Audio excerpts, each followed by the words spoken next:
कर्म बिना प्रारब्ध न बनता, कर्म का खेल महान। प्रारब्ध अगर कर्मों का न बनता, तो हर व्यक्ति बनता भगवान। जी हाँ दोस्तों, काफी सुंदर लाइनें हैं और इससे काफी कुछ सीखने को मिलता है कि अगर कर्मों का प्रारब्ध नहीं बनता, अगर कर्मों का प्रारब्ध नहीं बनता तो हर व्यक्ति भगवान बन जाता।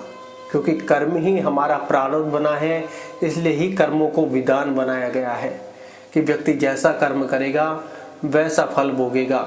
जो आज कार्य करेगा वो वैसा ही कार्य या फिर वैसा ही फल पाएगा।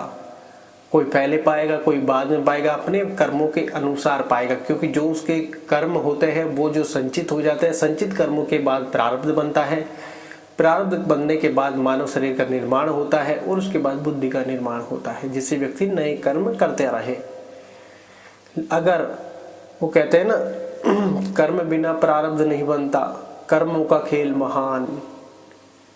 प्रारब्ध अगर कर्मों का न बनता तो हर व्यक्ति बन जाता भगवान। तो इसलिए ही कर्मों का प्रारब्ध बनता है, क्योंकि अगर कर्मों का प्रारब्ध नहीं बनता तो हर व्यक्ति गलत कार्य करता, उल्टे सीधे कार्य करता, जबरदस्ती धन कमाता, कहे कि स्त्रियों को परेशान करता, लूट पाट, मतलब हर व्यक्ति भगवान बन जाता। हर व्यक्ति अपने अनुसार कार्य करता और कहे कि प्रकृति का सर्वनाश हो जाता। विधि का विधान कुछ होता ही नहीं, क्योंकि हर व्यक्ति अपने अनुसार कर्म करता, हर व्यक्ति अपने अनुसार फल प्राप्त करता। इसलिए कर्मों का विधान बना है और कर्मों के विधान के बाद प्रारब्ध बना है कि व्यक्ति जैसा कर्म करेगा वो विधान बना है। विधान इन द सेंस कि व्यक्ति कर्म करेगा, नहीं तो अगर विधान नहीं बनेगा तो व्यक्ति कर्म करना बंद कर देगा और वही व्यक्ति का प्रारब्ध बनेगा। और प्रारब्ध बनने के बाद वही चीजें उसको भोगनी है। अगर गलत कर्मों की सजा गलत भोगने से नहीं मिली, दुख की अवस्था से नहीं मिली, तो वो व्यक्ति कभी गलत कर्म से कभी जीवन में हटेगा ही नहीं और वो व्यक्ति स्वयं भगवान बनने का पूरा प्रयत्न करेगा, अपने अनुसार फल प्राप्त करने का पूरा प्रयत्न करेगा। इसलिए जीवन में कर्म को सर्वोपरि रखा गया है कि जैसा कर्म वैसा फल, जैसी करनी वैसी बढ़नी, जैसा बोओगे वैसा काटोगे, जैसा बोओगे वैसा पाओगे। तो ये प्रकृति की लीला कुछ अलग है और ये जीवन में काफी अच्छी है। काफी अच्छी नहीं, सबसे अच्छी है, क्योंकि जिससे क्या है, व्यक्ति गलत करेगा, गलत भोगेगा तो व्यक्ति गलत करने से बचेगा। जाने अनजाने लाइफ में हम इतने सारी चीजें, इतने सारे एग्जाम्पल्स देखते हैं लाइफ में, इतने सारे लोगों से जुड़े हुए हैं। कोई अच्छा बोल रहा है, कोई बुरा बोल रहा है। अगर किसी को कहे कि कर्मों का कोई खेल ही नहीं होता तो प्रकृति का सर्वनाश हो जाता। ना कोई पेड़ पौधों का ध्यान रखता, ना कोई पशु का, ना पक्षियों का, ना कोई प्यासे का, ना कोई साधु का, ना कोई संत का, ना कोई मांगने आया उसका, ना अतिथियों का। कोई किसी की रेस्पेक्ट नहीं करता, ना माता पिता की, ना भाई की, ना बहन की, कुछ होता ही नहीं। हर जगह मार काट हो जाती। इसलिए कर्मों को सर्वोपरि रखा गया कि व्यक्ति जैसा कर्म करेगा वैसा फल पाएगा, जैसा कर्म करेगा वैसा ही उसका प्रारब्ध बनेगा। तो वो कहते हैं ना, यहाँ से धन दौलत तो जाती नहीं है, हमारे कर्म ही जाते हैं। तो उस कर्मों का एक पुण्य कर्मों का गठरा बनाया जाता है, एक दूसरा पाप कर्मों का होता है। वो दोनों का मिलकर प्रारब्ध बन जाता है कि व्यक्ति के जीवन में कब सुख आएगा, कब दुख आएगा, कैसे इसने कर्म किए हैं। आज लाइफ में हमको बहुत सा ऐसा लगता है कि यार एक व्यक्ति गलत ही गलत कर रहा है, उसके लाइफ में सब कुछ अच्छा चल रहा है। तो आप चिंता मत कीजिए, दूसरे को देखकर आप अपनी अनुभूति मत कीजिए कि हम लाइफ में सब कुछ अच्छा कर रहे हैं, क्योंकि प्रारब्ध जो बना है पूर्व जन्मों का बना है। और लाइफ में कुछ ऐसी घटनाएं हैं रिसेंटली जो हो जाती हैं, हमारे साथ ऐसे इंसिडेंट हो जाते हैं, उनका कुछ हम इसी जन्म में भोगते हैं। जो हमारी लाइफ में आगे बड़ी बाधाएं बन सकती है वो इसी जन्म में, इसी दुख में ऐड ऑन हो जाती है। जो हमारा संघर्ष थोड़ा सा लंबा चलता है, कहें कि लंबी जब सफलता मिलनी होती है तो संघर्ष काफी लंबा हो जाता है। तो व्यक्ति को पेशेंस रखना चाहिए और अपने कर्मों के अनुसार, कहें कि अपने जीवन में कर्म हमेशा अच्छे करते रहे, क्योंकि यही कर्म बनने वाले हैं, यही कर्म आपका भाग्य बनने वाला है। क्योंकि जो आज अपने जीवन में खराब कर रहा है, आपको लग रहा है कि खराब ही कर रहा है, हर किसी के साथ दुर्व्यवहार ही कर रहा है, तो आप ये ना सोचिए कि उसके साथ ये फल भोगने को नहीं मिलेंगे। फल हर व्यक्ति को भोगने हैं। जो व्यक्ति सो रहा है आज, फल उसको भी भोगना है। वो सोने का उसके जीवन में ज्यादा संघर्ष लिखे, अगले जीवन में भी सिर्फ सोना ही लिखे, तो वो अपना कर्म कर रहा है। सोने वाला व्यक्ति भी अपना कर्म सोने का कर रहा है। तो आप ये ना सोचें कि कोई भी व्यक्ति अपने कर्म से बच रहा है। कोई आपको ऐसा लग रहा है कि लाइफ में हर व्यक्ति, यार ये व्यक्ति तो सो रहा है, कर्म तो कर नहीं रहा, वो सोने का जो सो रहा है वो भी उसका कर्म बन रहा है। क्योंकि आप देखते हैं सन्यासी जो होते हैं, वो ऐसा लगता है कि सन्यास ले लिया, अब इसका कोई कर्म ही नहीं है, वो ये यज्ञ कर रहा है, भिक्षा मांग रहा है, दैनिक अपनी दिनचर्या कर रहा है, ये भी उसका कर्म है। तो कर्म से तो कोई अछूता नहीं है और कर्म से कोई बच भी नहीं सकता। लेकिन सिर्फ अब आपके हाथ में है कि आप कौन सा कर्म करना चाहते हैं। आप सोना चाहते हैं, संघर्ष करना चाहते हैं, सोना चाहते हैं, पाप करना चाहते हैं या पुण्य करना चाहते हैं, ये आपको डिसाइड करना है अपनी बुद्धि के अनुसार कि हम आगे कैसा चाहते हैं। क्योंकि लाइफ में कुछ लोग कहते हैं कि जो होना होगा हो जाएगा, हम रिजाई होकर सो जाते हैं, प्रारब्ध आपको ठीक से शायद सोने भी ना दे। लेकिन अगर हमारी बुद्धि काम कर रही है तो ये हमारा नवीन कर्म बन रहा है, नया कर्म बन रहा है। क्योंकि प्रारब्ध खेल में जहाँ लगता है कि डिसीजन अपने आप हो रहे हैं, लाभ हानि अपने आप हो रहे हैं, तो वहाँ प्रारब्ध का खेल चल रहा है। लेकिन जहाँ बुद्धि काम कर रही है तो समझ लीजिए, और हम गलत कर रहे हैं तो ये हमारा नवीन कर्म बन रहा है, अच्छा कर रहे हैं तो ये हमारा नवीन कर्म बन रहा है। इसलिए कर्म को सर्वोपरि रखा गया है कि अगर व्यक्ति जितना अच्छा कर्म करेगा वही कर्मों का लेखा जोखा वो आगे पाएगा। आज हम जिस अवस्था में है, आज हमारे जीवन में दुख आया है तो कोई ना कोई ऐसी परिस्थिति, कोई ना कोई ऐसे इंसिडेंट हमने पहले किया होगा। क्योंकि हमारे पूर्व जन्म याद नहीं है तो कहीं ना कहीं तो कोई ना कोई ऐसी चीज की होगी। और ऐसी चीज से इन द सेंस जरूरी नहीं है जाने अनजाने हम अपनी बाइक से जा रहे होते हैं या कहीं की किसी भी चीज से जा रहे हैं, और कोई छोटी छोटी चीज, जैसे वो कहते हैं ना, पुण्य कर्म तो इतना सा भी होता है। आप बाइक पर जा रहे हैं, किसी से आपने कह दिया भाई साहब स्टैंड लग रहा है, क्योंकि स्टैंड लगना है इतना ही कह दिया और उसने हटा लिया, तो आपके मन को एक शांति मिलेगी, हाँ कोई भाई बच गया। लेकिन अब यहाँ पर आपको ना तो पुण्य कर्मों की सोचनी थी, ना आपको फल की अनुभूति है अंदर, और ये आपका जबरदस्त वाला पुण्य बन गया कि आपको कुछ निष्काम कर्म जिसको बोलते हैं, जिससे हमारा कोई न अच्छा न बुरा न पुण्य न पाप कोई लेना देना ही नहीं था। तो ये सर्वोपरि उत्तम गुण बन गया। रास्ते में कोई पत्थर पड़ा है, आपको लग रहा है कि इससे कोई गिर सकता है, कोई बाइक का एक्सीडेंट हो सकता है, किसी छोटे बच्चे के लग सकती है, कुछ भी हो सकता है, और उससे हो सकता है तो उसको आपने साइड में कर दिया। बहुत से लोग क्या इधर उधर देखते हैं, कोई देख तो नहीं रहा, मैं क्यों हटाऊं, मैं हटा दूंगा कोई क्या कहेगा। अरे आपको पता है बीच रोड पर पड़ा है तो आपका फर्ज बनता है, प्रकृति का ध्यान रखना ही तो हमारा फर्ज है, क्योंकि प्रकृति का ध्यान रखना ही हमारा कर्म है। बाकी तो हम अपने स्वार्थ से जुड़े हुए हर तरीके से, हम अपने प्रारब्ध से जुड़े हुए हर तरीके से, क्योंकि जन्म हुआ है प्रारब्ध के अनुसार हुआ है, माता पिता ये सब मिले हैं। आप नोटिस करना, आप जब पैसे नहीं कमाते, कुछ नहीं होता आपके पास, ताने घर से ही स्टार्ट होते हैं। क्यों, तब कहाँ चल जाता है, किसी का भाई, किसी का बेटा, किसी का क्या, किसी का क्या, तब सबको एक ही चीज चाहिए होती है, पैसा, क्योंकि उसके बिना घर नहीं चलेगा। तो वहां पर प्यार भी डाउन होने लग जाता है। तो इसलिए आप इन चीजों का हमेशा ध्यान रखें कि कर्म आपको हमेशा करते रहने। आज आपने रास्ते में पड़ा रोड़ा या फिर कहेंगे पत्थर हटाया है, तो ये समझिए आपने वो पत्थर नहीं हटाया, अपने भाग्य के दरवाजे या कहेंगे भाग्य के रास्ते में जो पत्थर था जो आपको रोकता वो आपने हटा दिया। जब ऐसी मंशा रखेंगे तो यकीन मानिए ये चीजें लाभप्रद होती हैं।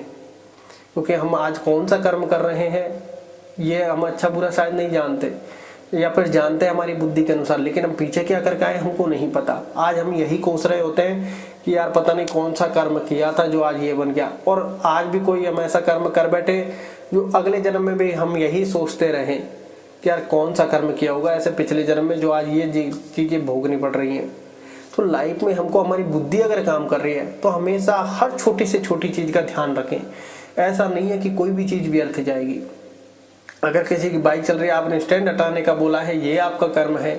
रास्ते में पत्थर पड़ा है और वो आपने हटा दिया, वो आपका कर्म है। रास्ते में कोई कांटे वाली डाली पड़ी, आपको पता है किसी की साइकिल, किसी की बाइक, किसी की कार पंचर हो सकती है, किसी छोटे बच्चे के में चुभ सकती है, पैरों में बड़े के चुभ सकती है, कोई और हानि हो सकती है, और आपने उसको साइड में कर दिया क्योंकि इसमें आपका कोई भी पुण्य पाप छिपा नहीं था, दूसरे के प्रति सिर्फ अच्छी भावना छिपी थी और इसमें आपको कोई फल की चाह नहीं थी। ये आपका फिर से निष्काम कर्म बन गया। लाइफ में अगर हम इन छोटी छोटी चीजों का ध्यान रखें तो हमारे वारे न्यारे वैसे ही हो जाएंगे, क्योंकि यही चीज कर्म है। बाकी जो कर रहे हैं वो हमारा कहे कि जनरल वाला कर्म है, वो तो हमको हर हाल में करना ही है, क्योंकि वो हम पेट के लिए भी कर रहे हैं। वो हम पेट के लिए कर रहे हैं, अपने घर वालों के लिए कर रहे हैं, लोग क्या कहेंगे क्या सोचेंगे ये सब सोचेंगे उसके लिए कर रहे हैं, दिखावे के लिए कर रहे हैं, कमाने के लिए कर रहे हैं, लाइफ में आगे बढ़ने के लिए, अपना खर्चा चलाने के लिए, अपनी फैमिली चलाने के लिए, ये सब कर्म तो हम कर ही रहे हैं और ये सब कर्म तो हमको करने ही पड़ेंगे। लेकिन इसके अलावा जो प्रकृति से जुड़े कर्म है कि हम अगर मानव हैं, हमारी बुद्धि काम कर रही है तो प्रकृति का ध्यान रखना भी हमारा कर्म है। तो ये छोटी छोटी चीजों का ही हमें ध्यान रखना है। जैसे कहीं पर मंदिर में गए, वहां पर चींटियां है तो चींटियों के लिए आटा ले गए, कहीं जा रहे हैं रास्ते में कोई झील या कोई ऐसा पड़ता है वहां मछलियां हैं तो वहां आटा डाल दिया है, कुछ भी डाल दिया। घर से गाय के लिए रोटी रख ले गए, पता चला रास्ते में बंदर है, केले डाल दिए, कुछ भी। तो ये छोटे छोटे कर्म हमें आगे निकाल ले जाते हैं लाइफ में। आपको मैं ऐसे एक चीज बताता हूँ, लाइफ में जब बहुत सारी मुसीबत चलती है तो वो कहते हैं ना ऐसा कर्म बन जाता है तो जो रिसेंटली काम कर जाता है। तो ऐसे ही जब बंदरों को डालते हैं तो कहते हैं कि बड़ी मुसीबत को आपने ऑटोमेटिकली साइड कर दिया। गौ माता का तो एक्सट्रीम है। गौ माता तो हमारी माता है, वो तो हमारा हर प्रकार से कर्म बनता है। तो आप इन चीजों का जब ध्यान रखेंगे, क्योंकि भगवान ने, प्रभु ने इसलिए तो कर्म बनाया है कि जैसा कर्म करोगे वैसा फल भोगने के लिए आप तैयार रहना। अगर प्रभु अपने अनुसार देता तो हम हमेशा प्रभु को कोस रहे होते कि भगवान तूने मुझे क्या दिया है, क्या सोच कर दिया था, क्या मैं इस लायक था, क्या मैं इस लायक भी नहीं हूं। लेकिन आज हम भोग रहे हैं तो भगवान को दोष तो देते ही हैं, ये तो अब हमारा जनरल स्वभाव बन गया है। लेकिन हम कहीं ना कहीं अपने कर्मों को भी दोष देते हैं कि ऐसा कौन सा कर्म कर बैठे जो आज हमें ये दिन देखने पड़ रहे हैं, ऐसा कौन सा कर्म किया था जो आज ये भोगना पड़ रहा है, ऐसा कौन सा कर्म किया था जो आज इन, कहते हैं ना लाइफ में कोई ऐसा व्यक्ति आ जाता है कि यार इनसे पाला पड़ा है। तो बहुत सारी चीजें हैं, लेकिन ये सारी चीजें रिलेट क्या करती है, एट द एंड हमारे कर्मों पर रिलेट करती है कि किसी के साथ हमने ऐसा व्यवहार, ऐसी चीजें, किसी के ऊपर हंसे होंगे, किसी का मजाक उड़ाया होगा, किसी को थप्पड़ मारा होगा, किसी को गाली दी होगी, किसी के साथ कुछ भी दुर्व्यवहार किया होगा, तो वो आज हम भोग रहे हैं, चाहे वो दुख की अनुभूति कर रहे हैं। जरूरी नहीं है कि लाइफ में आप पैसे कमाएं उसके लिए पैसे का ही दान करें। मन सा साफ होनी चाहिए। दान छोटी से छोटी 1 रुपए का भी चलता है, दान छोटी छोटी तुलसी पत्र का भी चलता है, भोग तुलसी पत्र का भी लगता है। जरूर नहीं है कि आप सोना चांदी करें। आपकी अंदर से नियत क्या है? हर व्यक्ति धनवान तो नहीं है, अंदर से नियत क्या है, मन सा क्या है, श्रद्धा कितनी है। और जरूरी नहीं है भगवान प्रकृति दे देख रही तुम दूसरों के लिए क्या कर रहे हो। दूसरे के, हमको ऐसा लगता है कि आज मैं इतने रुपए कमा रहा हूँ, अब ये ना कमाए, ये ना कमाए, ये ना कमाए और मैं सर्वोपरि रहूं। अरे उसके भाग्य को आप नहीं रोक सकते। अगर उसने कोई अच्छा कर्म किया है तो वो आपसे आगे खड़ा पाएगा, अगर वो अच्छा कर्म करता गया है। बहुत सी बार आप लाइफ में देखते हो कि रेस चलती है, आज आपका अच्छा टाइम आगे निकल गया, आपको ऐसा लगता है कि अब ये व्यक्ति आपके जीवन में कभी आगे नहीं निकलता, पता चला आपका डाउनफॉल आया, इस व्यक्ति का ऐसा सुपर फास्ट टाइम आ गया, आपसे आगे जाकर खड़ा हो गया। क्योंकि एट द एंड कर्म है।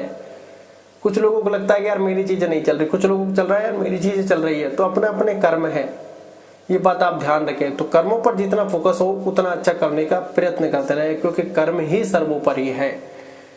क्योंकि जो व्यक्ति जैसा कर्म करेगा फल वैसा भोगेगा। आज हमको लगता है कि हम पूजा सही नहीं कर रहे, विधि नहीं जानते, या फिर कहे कि हम पूजा पाठ कर रहे हैं, काफी ज्यादा दुखी हैं, और जो नहीं कर रहा वो सुखी है। वो अपने कर्म कर रहा है। आज अगर उससे वो सुख भोग रहा है तो वो पूर्व जन्म में ऐसे कर्म उसने किए होंगे, चाहे कुछ भी किए हों। आज हमने जो भोग रहे हैं वो पूर्व जन्म में कुछ ऐसा किया होगा कि दुख भोग रहे हैं। लेकिन ये तो वो कहते हैं ना, प्रभु की लीला, दुख ज्यादा हो, हमें पूजा पाठ मिली हो कि इससे आपके दुख दर्द कम हो जाएंगे, अन्यथा आप नहीं झेल पाएंगे। तो ये पूजा पाठ करना इसलिए भी जरूरी है, भगवान का नाम स्मरण करना इसलिए भी जरूरी है, क्योंकि नाम जाप से, भगवान का स्मरण करने से मन की शांति, मन की शुद्धि, एक उम्मीद, क्योंकि लास्ट उम्मीद वही है। आप चाहे किसी धनवान को देख लो, निर्धन को देख लो, आप चाहे किसी सुखी को देख लो, चाहे किसी दुखी को देख लो, आप चाहे किसी पाप कर्म करने वाले को देख लो, चाहे पुण्य कर्म करने वाले को देख लो। एट द एंड जब सारे दरवाजे बंद होते हैं तो एक ही दरवाजा खुला रहता है, वो है ईश्वर का दरवाजा। और हर व्यक्ति वहीं पर जाकर क्षमा याचना करता है, क्योंकि तब व्यक्ति को समझ में आता है कि यही सर्वशक्तिमान है, यही हमारा परम पिता है। क्योंकि जब हमारी लाइफ चल रही होती है, हम धनवान होते हैं, तो मैं और अहंकार ये ऐसी धूल है जो व्यक्ति के ऊपर छा जाती है और व्यक्ति को भटका देती है। इसलिए कहते हैं ना, लाइफ में जीरो होना जरूरी है। लाइफ में शून्य का रोल आता है मैं और अहंकार में। भगवान श्री हनुमान जी को कभी मैं और अहंकार नहीं हुआ। उन्होंने जीवन में कभी यही नहीं कहा कि मैं कर रहा हूं, उन्होंने जीवन में कभी अहंकार नहीं किया।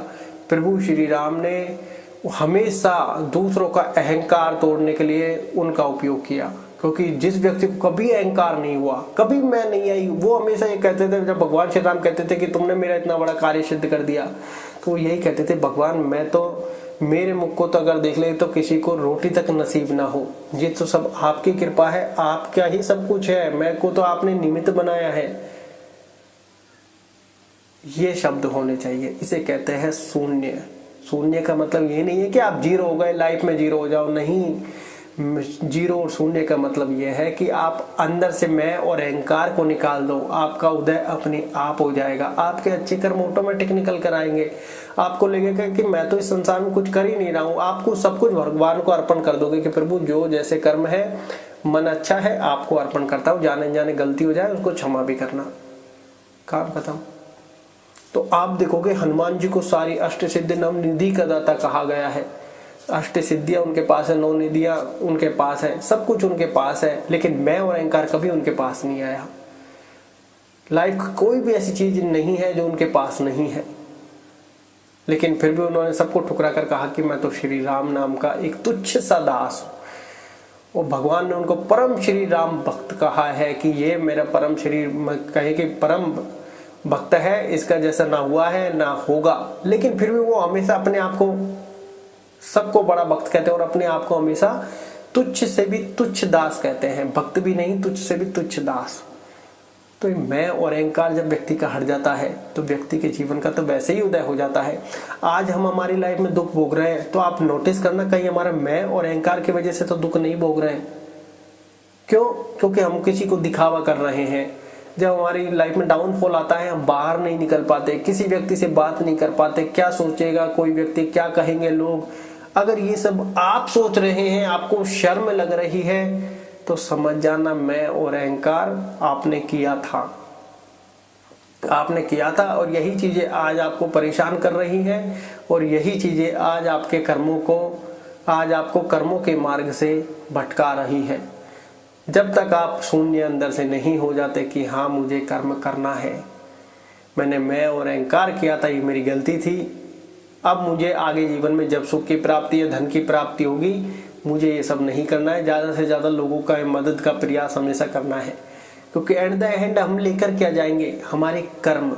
ये हमेशा ध्यान रखें, आगे भोगेंगे क्या अगले जन्म में, हमारे कर्म। आज आप कितने ही पैसे कमा लो, कितने ही उड़ा लो, कितने ही लास्ट में जोड़ के चल जाओ, काम थोड़ी ना आएंगे आपके। देखो कमाना अच्छी बात है, आप लाइफ में 99% पैसे कमाओ, 1% पुण्य कमाओ, तो काफ़ी है। क्योंकि 99% पैसे कमाओ, क्योंकि पैसे के बिना चीज़ें नहीं चलती। लेकिन पुण्य कमाने में कभी पीछे मत हटना, क्योंकि हम ये सोचते हैं कि जोड़ते जाएं, जोड़ते जाएं, जोड़ते जाएं, जोड़ते जाओ, लेकिन कंजूस मत बन जाओ। क्योंकि फिर जब धन नहीं निकलेगा और आप इस संसार से निकल जाओगे, फिर आपको याद आए, क्योंकि आपने बड़े बड़े लोगों को देखोगा एंड टाइम पर जाकर पुण्य करने लग जाते, क्योंकि उनको पता है पैसे नहीं लेके जाऊंगा मैं, कमा तो बहुत लिए, हो सकता है मेरे काम नहीं आ रहे हो, पिछली पीढ़ी के अगली पीढ़ी के सबके काम आते हो, लेकिन मेरे काम नहीं आ रहे। उसको पता है मैं जो लेकर जाऊंगा वो है मेरे पुण्य कर्म, प्रभु का नाम। तब उस व्यक्ति को एहसास होता है, लास्ट में जाकर वो जबरदस्त तरीके से पुण्य करता है, क्योंकि उसको पता है यही मेरे काम आएंगे, यही मुझे भवसागर से पार कराएंगे। आशा है जानकारी अच्छी लगी होगी। धन्यवाद।